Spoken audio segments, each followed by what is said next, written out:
अलीगढ़ में एक पति ने अपनी पत्नी को गोली मारकर हत्या कर दी। हत्या क्यों की? क्योंकि वह प्रेमी के साथ रहना पसंद करती थी और अपने पति के साथ नहीं रहना पसंद करती थी। इसी बात से परेशान होकर पति ने उसको गोली मार दी और उसकी हत्या कर दी। पुलिस महिला के अपहरण की सूचना पर उसके घर पहुंची। इस दौरान पूछताछ हो रही थी। महिला ने पुलिस से कहा कि वह अपने प्रेमी के साथ रहना चाहती है। इस महिला के पति ने उसके इतनी बात सुनकर उस महिला का पति था, उसने महिला के सिर में गोली मार दी और उसकी हत्या कर दी। उसके पति ने पुलिस को फ़ोन किया और कहा, सर मैं अलीगढ़ से सत्येंद्र बोल रहा हूँ। मेरी पत्नी वीणा देवी का अपहरण हो गया है। उसने झूठी कहानी पुलिस को ये बताई, फ़ोन किया कि सर मैं अलीगढ़ से बोल रहा हूँ और मेरी पत्नी जो वीणा देवी है तो उसका अपहरण हो गया है। इसके साथ कोई गलत अनहोनी ना हो जाए, तो सर मैंने आपको फ़ोन किया था। डायल 112 पर मिली इस सूचना पर 2 पुलिसकर्मी उसे लेकर नगला क्वारसी पहुँचे तो मकान का दरवाज़ा अंदर से बंद था। सिपाहियों के कई बार कहने पर दरवाज़ा खोला तो वीणा निकल कर आई। सिपाहियों ने उससे पूछा कि आप किसके साथ रहना चाहती हैं?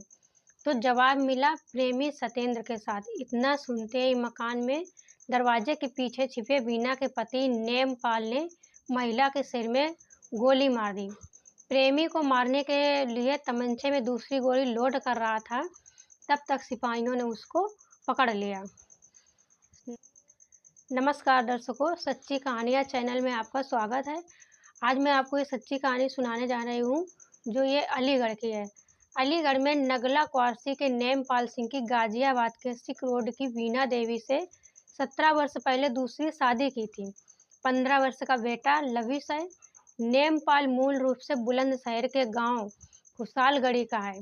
पहली पत्नी भगवान देवी गांव में रहती है। उसके 2 बेटे व 2 बेटी हैं। जो जो नेमपाल था उसने दूसरी शादी की थी वीणा देवी से। उसकी पहली पत्नी भी थी, जो वो मायके में रहती थी और वहाँ पे उसके 2 बच्चे, 2 लड़के और 2 लड़कियाँ उसके साथ में रहती थीं और उसने वीणा देवी से ये दूसरी शादी की थी। सीओ अमृत जैन ने बताया कि 3 माह पहले वीणा ने अतरौली के गांव तेवथू के सत्येंद्र के साथ प्रेम विवाह किया था।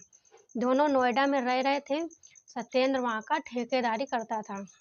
शुक्रवार को सत्येंद्र अपने गांव आया था। शनिवार को वीणा भी गांव आ रही थी। नेमपाल ने शनिवार को वीणा को फ़ोन पर बेटा लविश की तबीयत खराब होने की जानकारी दी।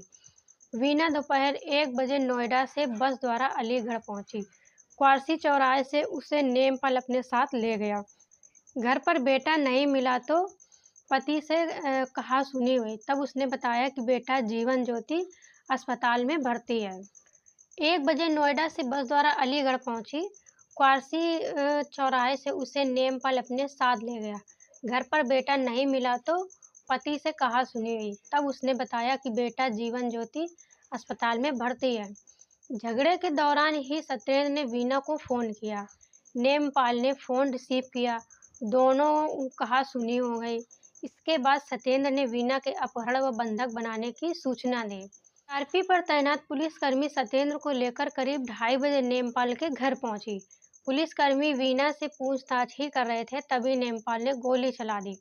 मौके पर एक तमंचा व 3 कारतूस भी मिले हैं।